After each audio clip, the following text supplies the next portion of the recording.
Hi, good afternoon, everyone. My name's Wilma Townsend, and I'm the curator at the Ontario County Historical Society, and I'm also Babette Huber's assistant in the town historian's office. Today, we're going to have Ben Falter speak with us about Roseland Remembered. Ben has a master's degree from SUNY Brockport, and he has worked at the Strong Museum of Play, and he has been at the Historical Society for the last 4.5 years or so. So welcome, Ben, and you can speak about Roseland.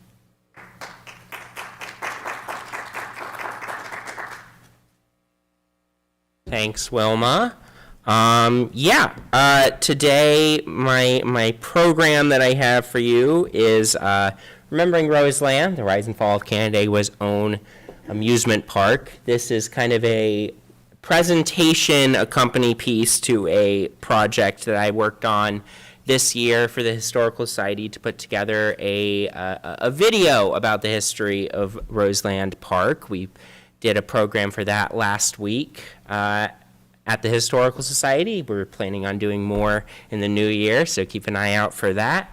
But for the presentation version today, I want to start by reading you all a poem that was actually written at the time that Roseland closed in 1985. So the poem reads, "Music starts, drum, horn. What is that song? I have heard it so often these many years, it fades away from my memory. Children coming, laughter, smiles, tears. I have never before seen tears. Why now? The children are not crying, adults are. They look at me and my friends as we stand where we have stood for so many years, waiting for the music, waiting to serve our purpose again and again, round and round, again and again. A young girl climbs upon my back. Every day, every summer, a smiling child or child-filled adult has climbed upon me." Anybody want to take a gander at who the narrator of the poem is? What was that? What do you think it was? No clue? Any other guesses? Anybody want to guess? One of the merry-go-round horses? One of the merry-go-round horses. That is exactly right. This poem is from the point of view of one of Roseland's carousel horses. The poem's titled Fade, written by Karen West in 1985. And the poem really does a good job of capturing sort of the emotional reactions that people in Canandaigua, people in Ontario County had when Roseland Amusement Park closed in 1985.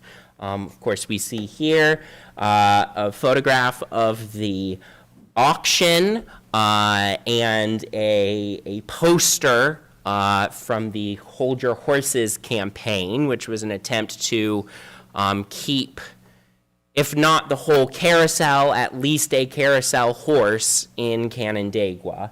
We'll talk more about the auction a little later on in the presentation.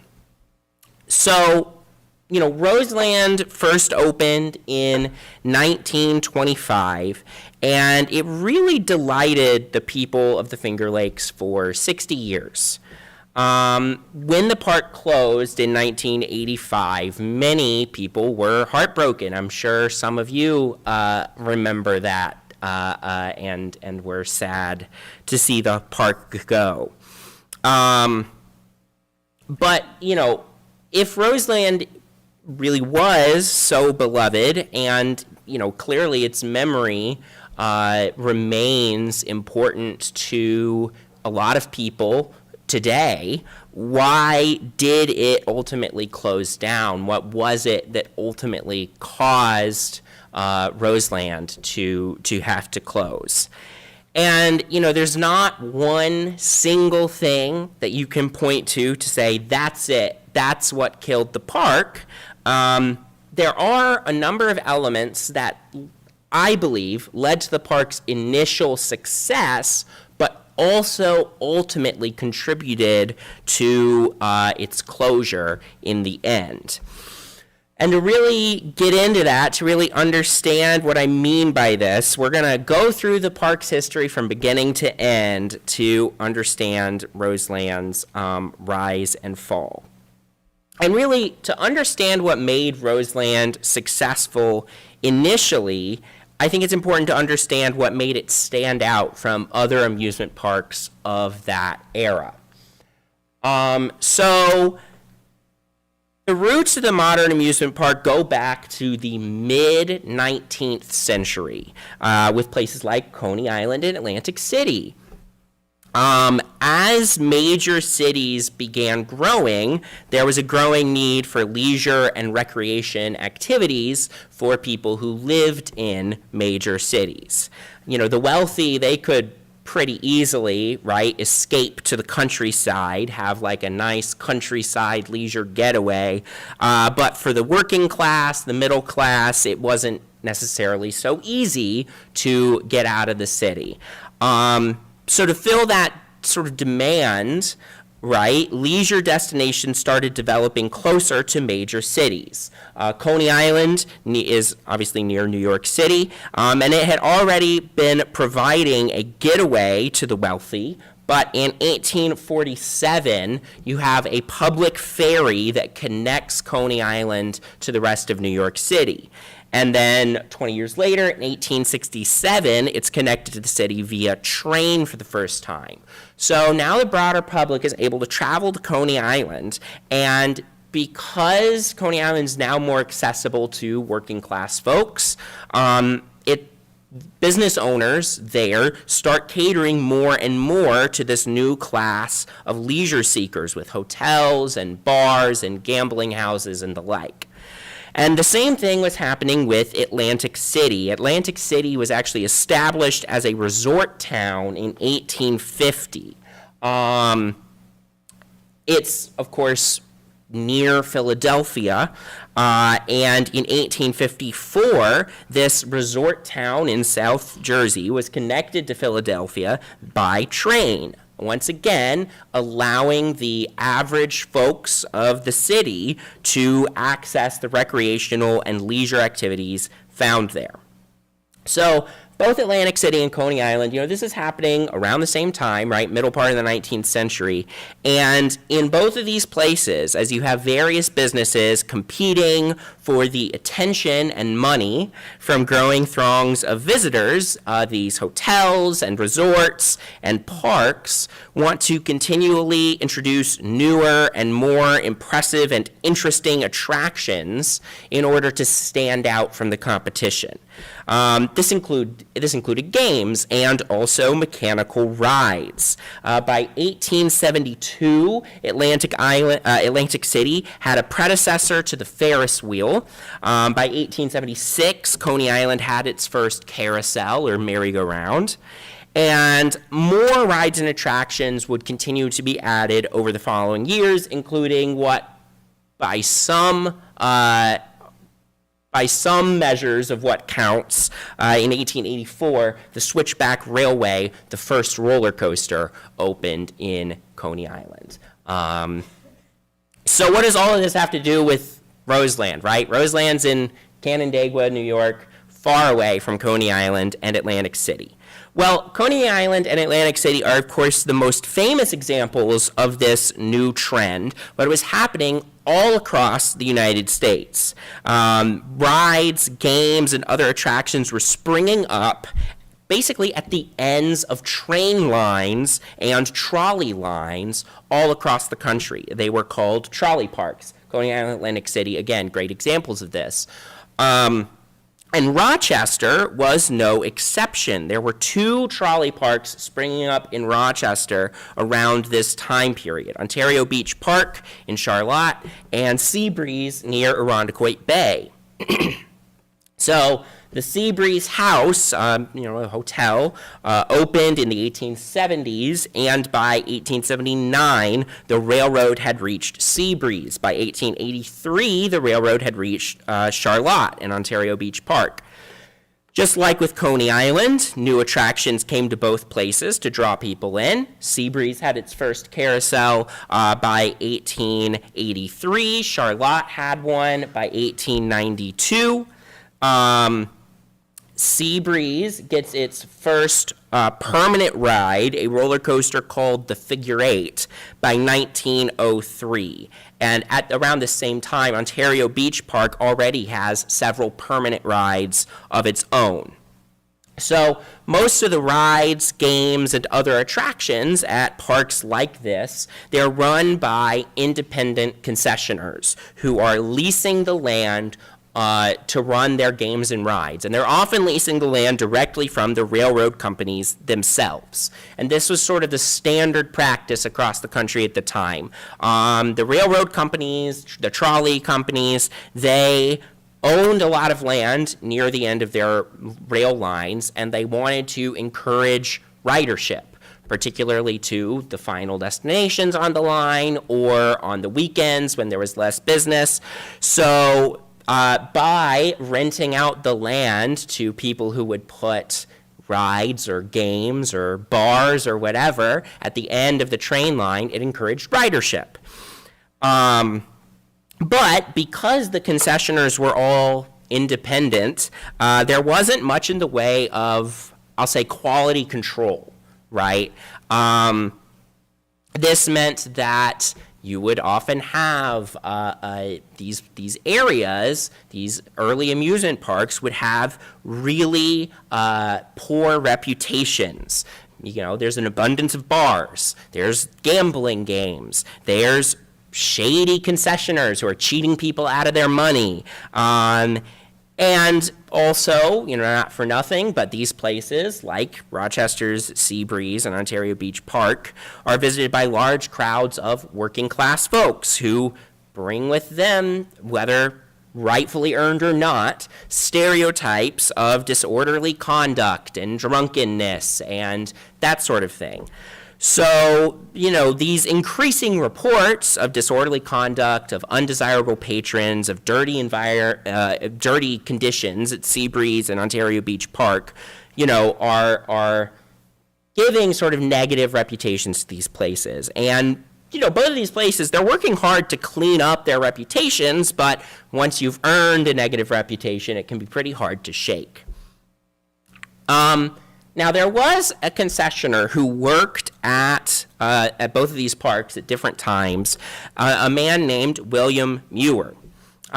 He, as a concessionaire, was able to see up close and personal how these amusement parks work, and he decided he wanted to start his own. So, William Muir, who was born in 1893, had performed many jobs in the Rochester area, including, as I said, a concessionaire at Rochester's amusement parks. And, you know, he really thought it would be a great idea to start his own. At this point, we're in the early 20th century.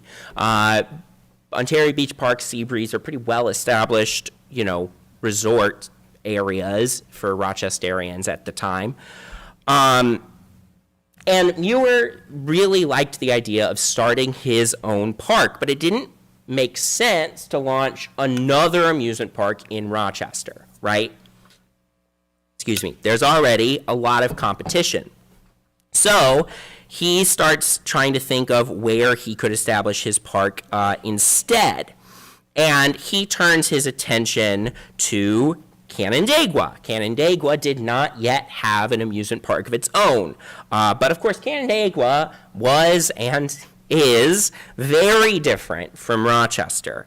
Canandaigua is already a popular tourist getaway, but it's one of those like countryside tourist getaways that the wealthy enjoyed. It's not exactly the type of place that had been the standard place that you would put an amusement park. And also, you know, the small city's leadership, they were not going to want the type of reputation that a place like Seabreeze or Ontario Beach Park carried with it at the time, right? They weren't interested in bringing that into Canandaigua. There are a lot more traditionally minded. They don't think it's proper to have this type of attraction in Canandaigua. So if Muir is going to be successful in establishing his park, he needs to, from the beginning, set it up as different from those in Rochester. In his pitch to city leadership, he highlighted some of the following ways that his amusement park would be different from those that had come before. First of all, there would be no gambling games. Also, the park would be strictly family-oriented and family-friendly. Muir would also only allow concessioners and employers of good moral character to operate at his park, and cleanliness would be of the utmost importance to the running of his park. By really stressing these aspects and, essentially saying, I'm going to be exactly the opposite of those places up in Rochester, his pitch did ultimately work. He was given permission to build his park on a 9-acre plot of farmland on the north shore of Canandaigua Lake, which he'd purchased from a gentleman named Marion Case for $34,000. 9 acres of lakeside property, $34,000. By inflation, that is roughly, $625,000 in today's currency. Still, 9 acres of lakeside land. Aside from the things I already mentioned about how Muir's Park would be different from other amusement parks, there's also another major way it differs from the other amusement parks of the day, and that is it's not constructed at the end of a trolley line or train line. Canandaigua did have a trolley.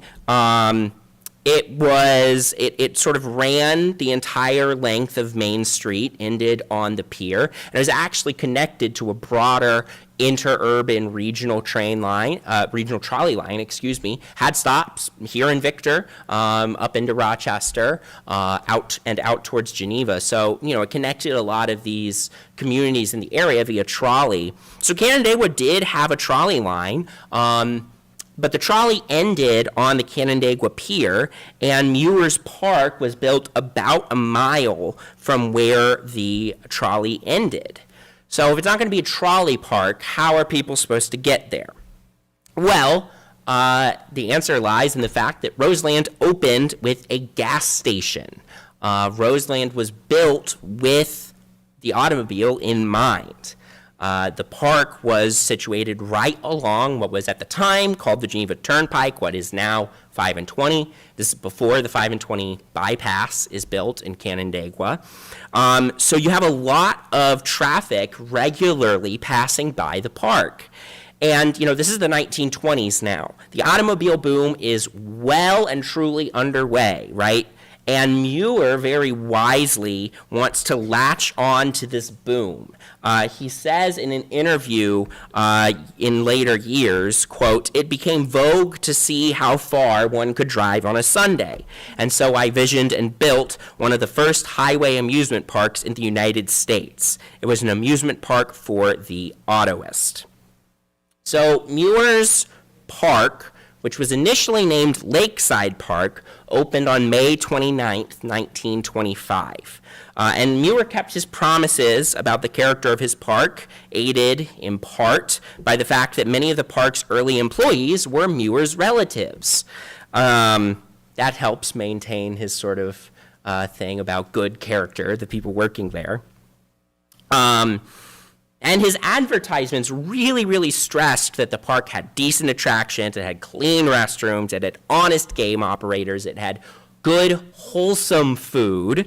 And, he also really stressed the importance of partnerships with community organizations, which helped build local goodwill.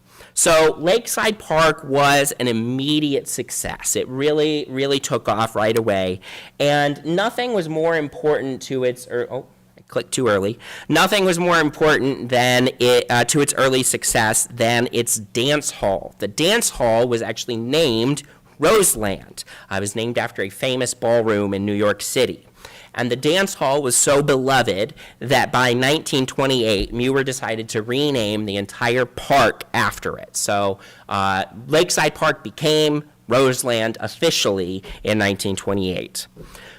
So this emphasis on reputation, on cleanliness, on its status as a family destination, on connection to local community organizations, the embrace of the automobile, the location on the lake, these are all things that really contribute to the initial success of Roseland.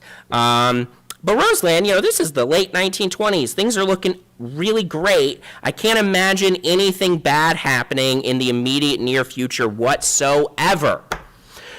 So obviously the Great Depression hits, and that's going to be difficult for any amusement park to survive, right? Businesses all across the country are struggling.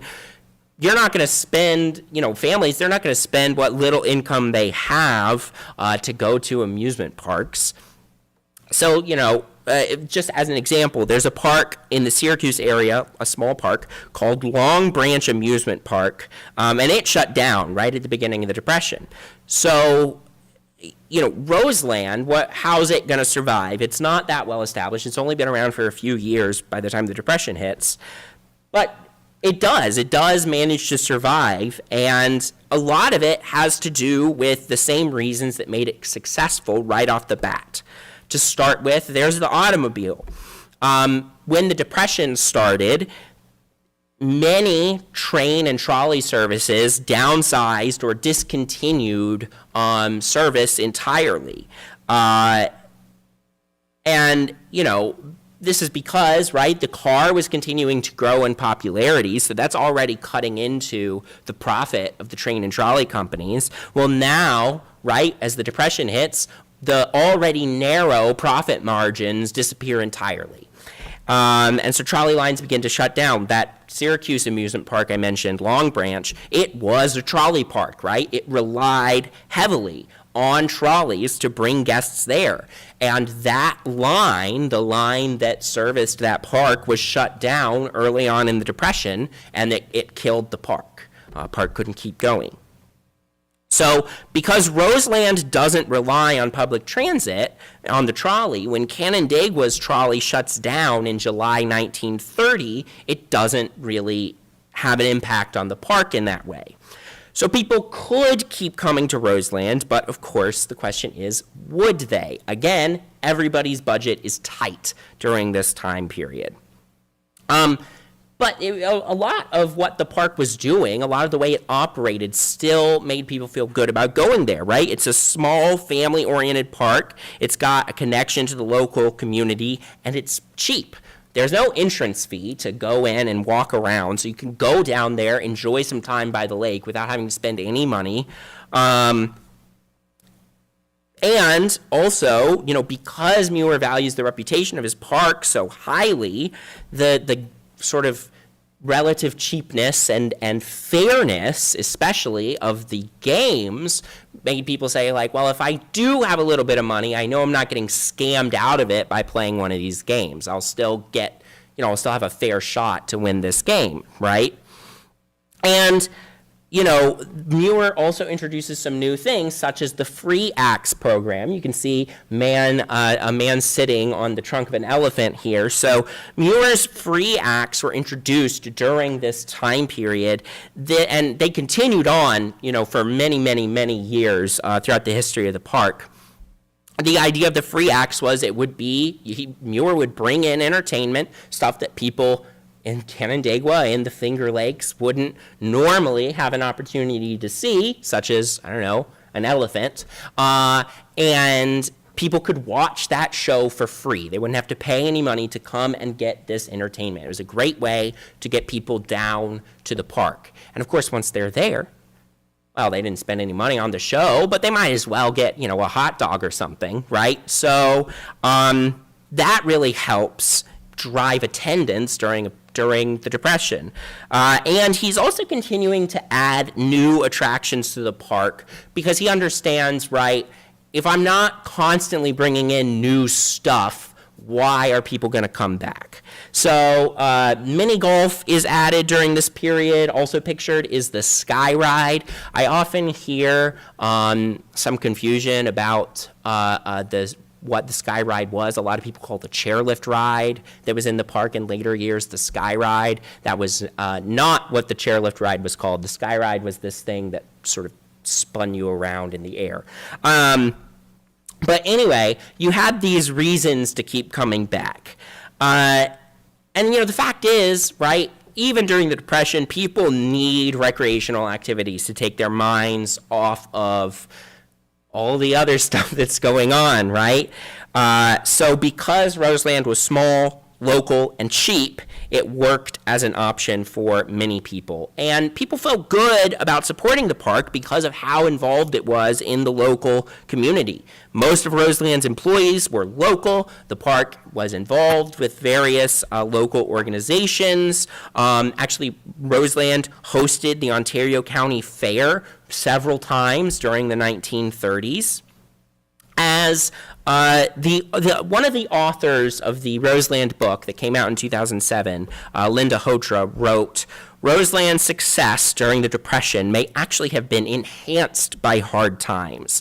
This simple, family-oriented park fit neatly into the slower economy of the 30s. So Roseland's very nature helps it survive the Depression, but yet another difficult time period would immediately follow in the form of World War II.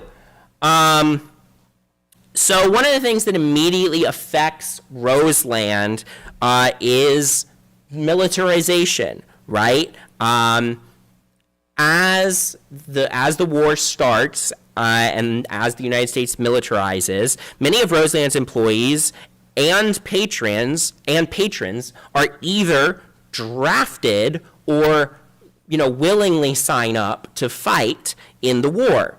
So you have this huge reduction in Roseland's staff. Now, Muir, of course, turns to hiring more women to pick up the slack on the employee front, but, so did every other business. So you've got a lot of competition for a very limited workforce, and keep in mind, Roseland is a seasonal employer. They're not open during the winter, so, you've got to, again, this limited time period the park is open and a very limited workforce to draw on.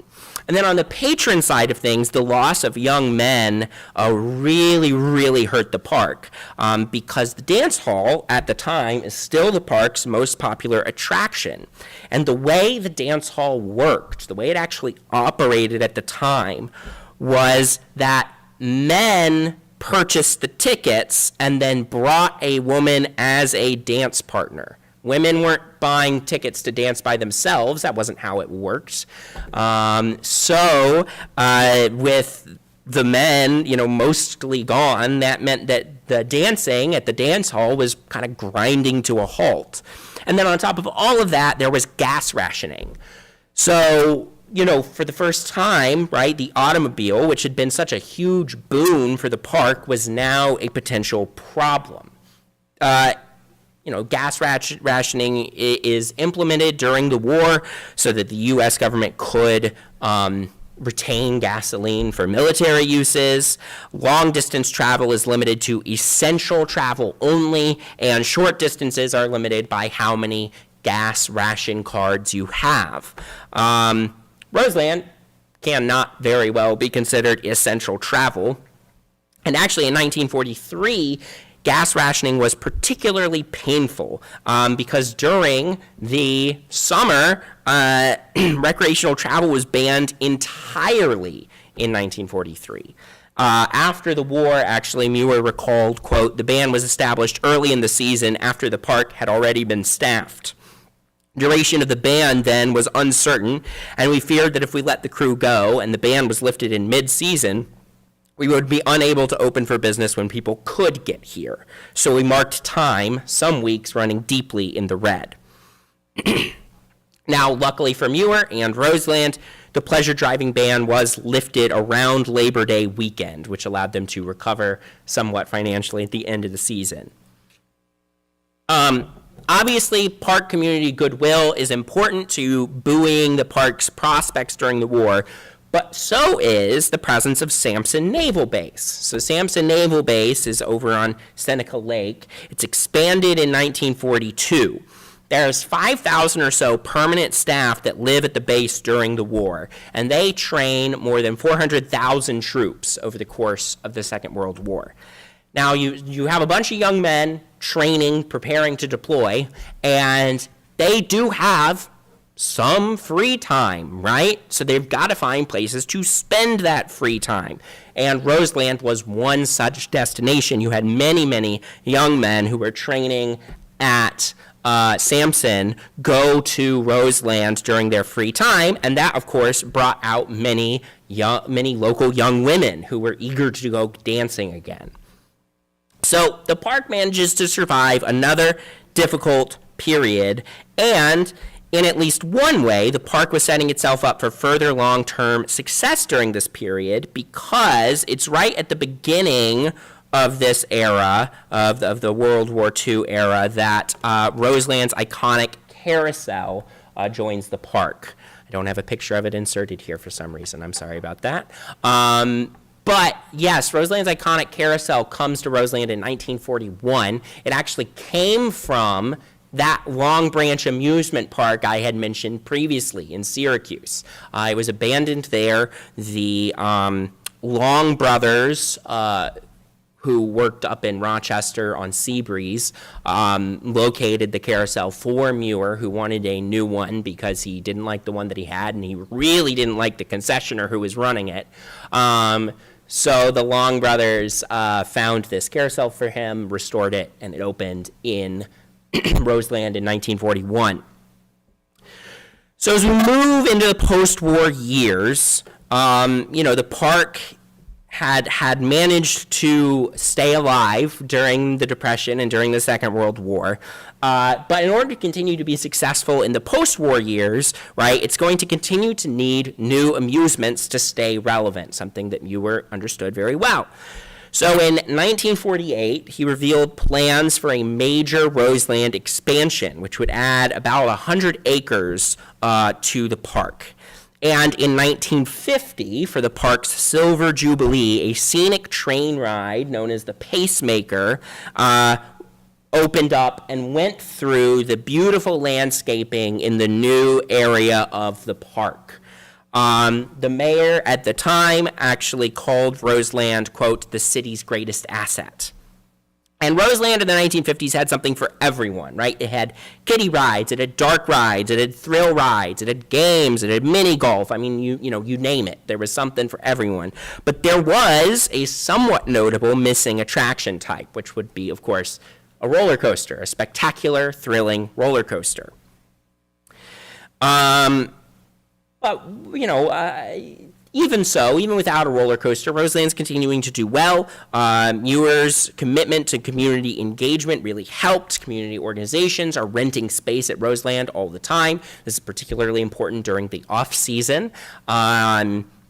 And the park has special offers that they do in collaboration with local organizations, such as the Sunshine Special, which was a collaboration with Kiwanis, or a collaboration with the Coca-Cola Company, a bottle cap promotion, where if kids brought in Coca-Cola bottle caps, they could get a certain amount of tickets in exchange for it.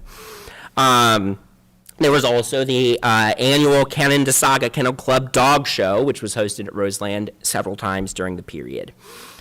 As we're moving through the 1950s and getting closer to the 1960s, Muir is starting to develop ambitions beyond his amusement park. He wants to develop more land, more area in Canandaigua. And he's got his attention on that, but meanwhile, there's a man named C.J. Miller. He had worked at the park from the beginning. He was Muir's brother-in-law.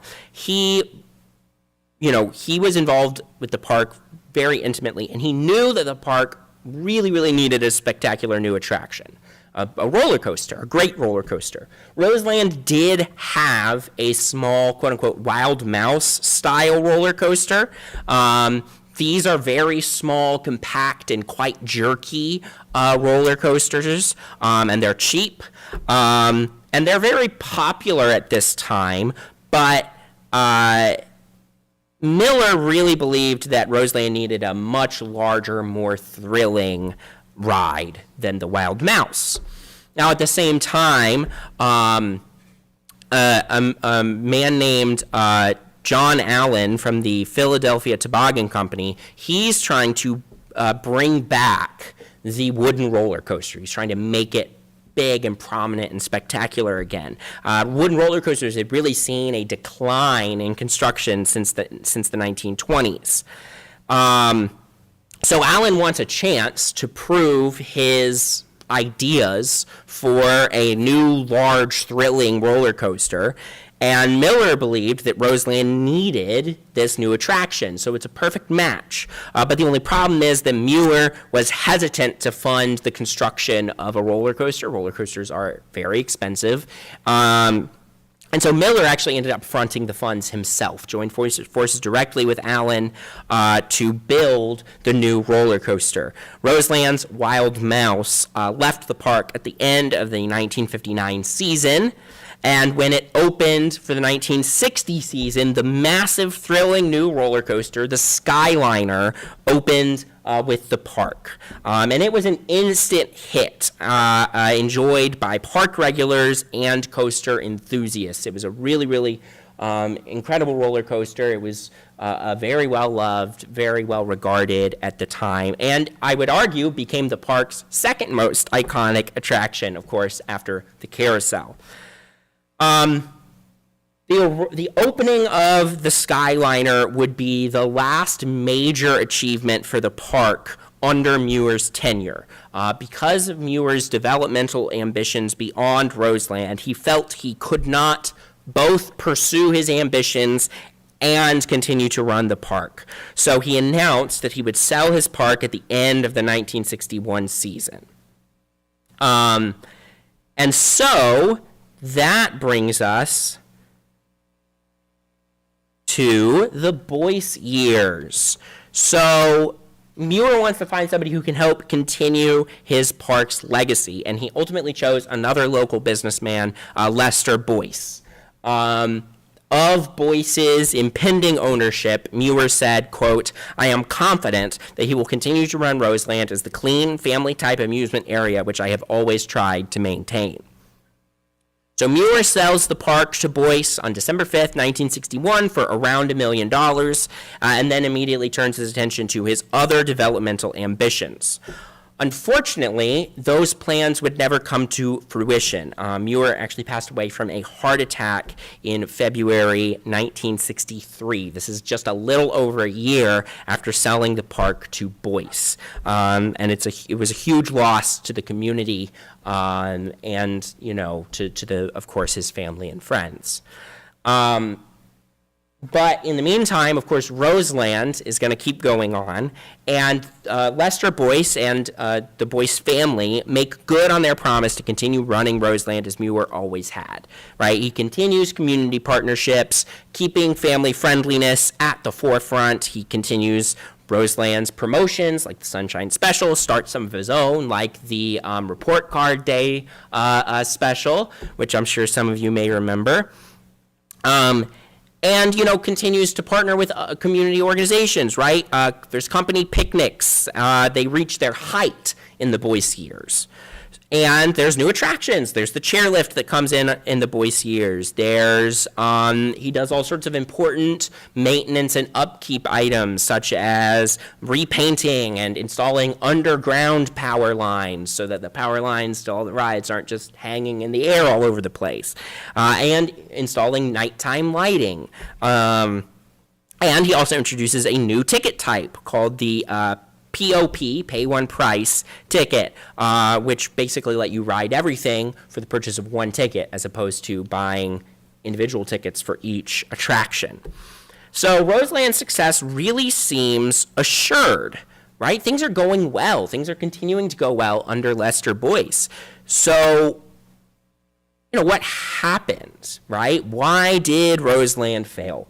And there's lots of factors to it. I'm going to just mention, and here's, of course, some pictures of the park in the later years. You can see, of course, the nighttime lighting, the lack of power lines all across the park. So, things are going really, really well throughout the 60s and into the 70s. So what really happens here? So in the 1970s, there's a campground in Midway area between Rochester and Buffalo that was gaining attention. The campground had added a water slide and mini golf course in the late 70s, but then in 1981, that campground underwent a major transformation, and the next year it reopened as Darien Lake Theme Park and Camping Resort. Darien Lake was a multi-million-dollar project, and it was a massive, state-of-the-art amusement park. It gave the people of Western New York a closer alternative to traveling to other major amusement parks in other states. Sort of the idea was like, oh, well, why would you travel to Disney when you have Darien Lake right here? Now, that's crazy, right? If you've ever been to Darien Lake and been to Disney, you know, very different, not comparable experiences. But Darien Lake is a much more advanced, much more thrilling, much more expansive park than anything else that was available in the region. Darien Lake featured 30 major attractions on a 1,200-acre plot of land. And among the attractions was a $6.5 million steel roller coaster called the Viper. So Darien,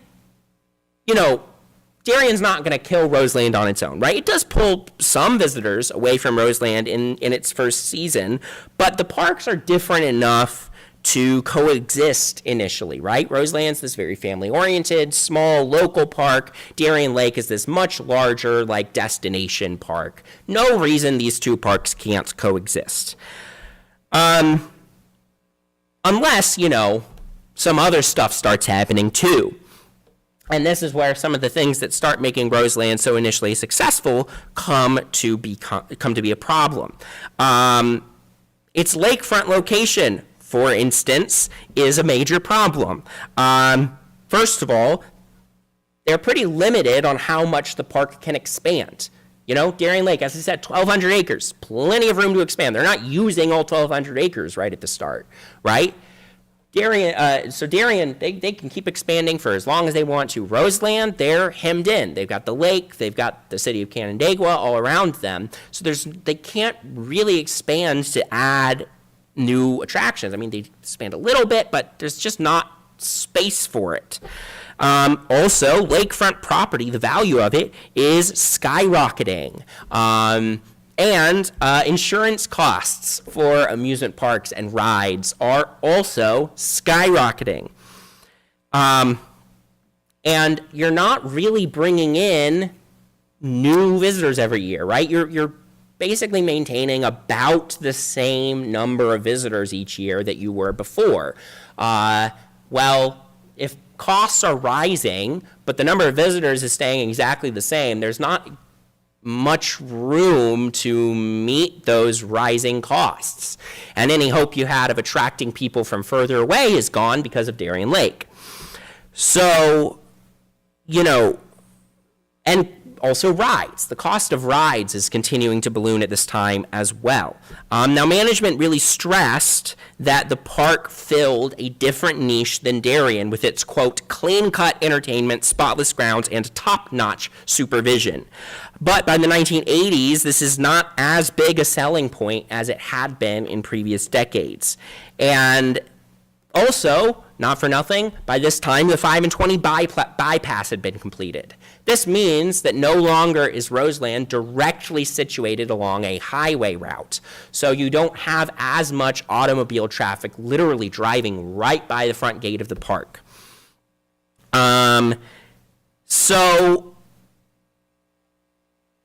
Roseland, it still has community goodwill on its side, but community goodwill alone does not pay the bills.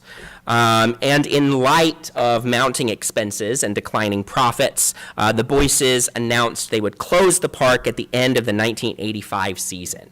As Lester Boyce explained, "It's a sad thing to see the park go, but I can't stand to see it pull me down the drain. I feel we've done what we could to make a go of it." So the park closes on September 2nd, 1985 for the last time. 2 weeks later, on September 16th, 1985, its contents are auctioned off. Local community members organized the Hold Your Horses campaign, as I briefly mentioned earlier, in an attempt to keep the carousel, or at least some of its horses, in Canandaigua. However, the beloved ride ultimately does not remain in Canandaigua, as I'm sure you all know. Instead, it was purchased by a company that would move it to Syracuse, where it can still be ridden at the mall Destiny USA.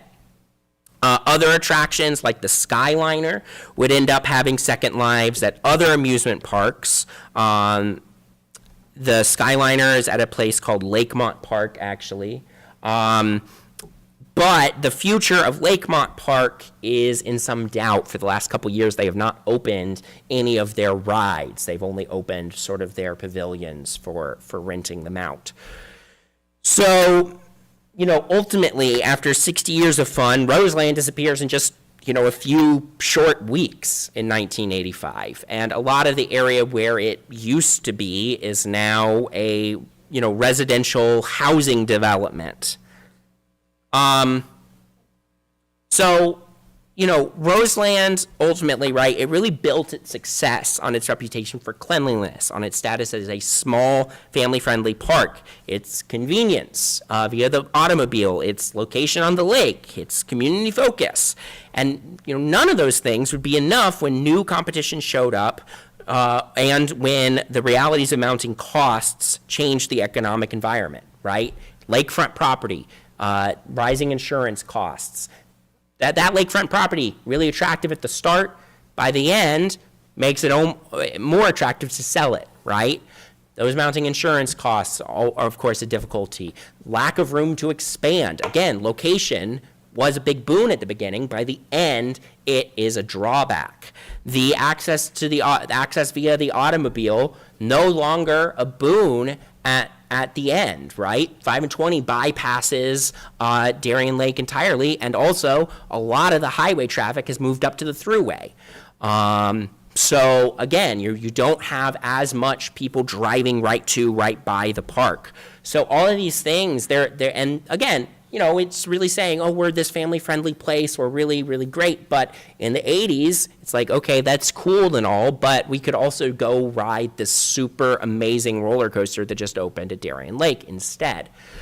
So all of these things did contribute to Roseland's downfall. And yet, Roseland's memory lives on. I mean, everybody who I've spoken to that went there remembers the park very, very fondly. There have been, there's all sorts of ways that its name lives on in this area. Canandaigua has the Roseland Water Park, of course, which is not at all related to Roseland Amusement Park, other than it is named Roseland, but it keeps the name alive. There's Roseland Bowl. There's a shopping plaza called Roseland in Canandaigua. So, the name survives in the community. There's also, of course, been attempts to commemorate the park over the years, such as the Roseland book that came out in 2007, and the kinetic sculpture down on Canandaigua Lake called The Ghost of Roseland. So, Roseland may be gone, but it definitely left an indelible mark on Canandaigua, on Ontario County, on the Finger Lakes region, and on everybody who ever went there. So that is the story of Roseland. Are there any questions? Is the video that was made by Ontario Historical Society, is that available to be seen, or is that any way you can Yeah, view that? so is the video that the Ontario County Historical Society made about Roseland available to be seen? So we just did an event, as I said, last week. We're planning on doing more events on it in the new year. We'll do like a matinee showing and a virtual showing, and then later on in 2026, we'll make it publicly available on our YouTube channel. So that will be coming down the line, absolutely. So, any other questions? I guess I did a perfect job. You did. Thank you very much. Thank you all. Thank you all. I'll turn things over to you.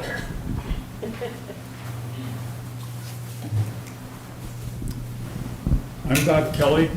I just help out with Babette and Wilma.